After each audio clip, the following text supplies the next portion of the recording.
The comfort of your bicycle is obviously critical to your riding experience. Some people quit cycling because it's uncomfortable. In this chapter, we're going to look at what it is you can do to make your bike comfortable.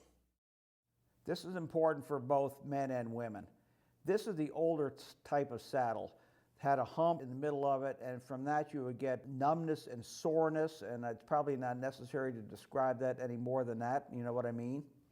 The newer saddles are not like that. The newer saddles have a cutout, and they're much more comfortable for both men and women.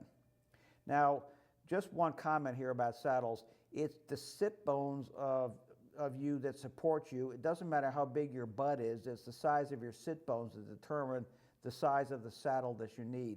So don't be fooled in thinking if you need to lose a little bit of weight that you need a big wide saddle, because you don't. The size of the saddle that you need will be the same as anybody else. So don't be fooled by appearance also. Sometimes saddles that look like they would be very uncomfortable actually are, and vice versa. I've seen saddles that look like you'd be sitting on a brick.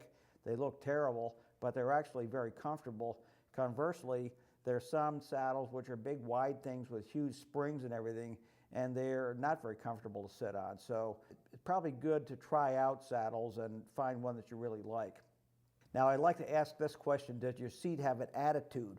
By an attitude, I mean an upper or downward angle of the seat. If the seat has a nose down attitude, that means that you're going to feel like you're sliding forward all the time, and that's going to put weight on your arms. Conversely, if the nose is up too high, you feel like you're sliding backwards. In most cases, you should put a carpenter's level on the saddle and adjust it so that the bubble is in the middle and get the saddle level.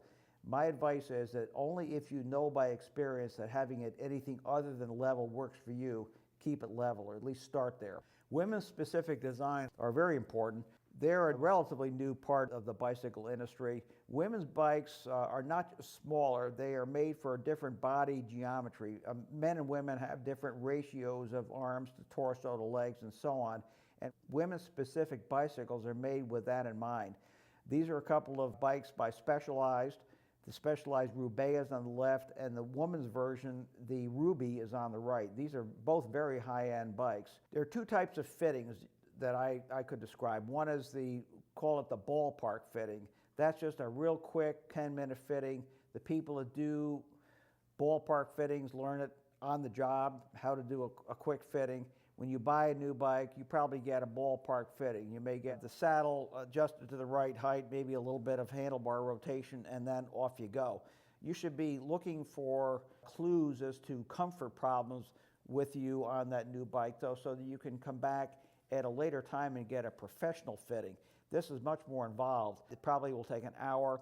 People that do these fittings go to schools and learn how to do it, and they become certified. So a professional fitting involves adjusting the saddle, the height, the angle, the stem angle and length, cleats on your shoes, handlebar height, position of levers, and so on. It's quite involved, but it's very much worth it to get you a comfortable bike to sit on.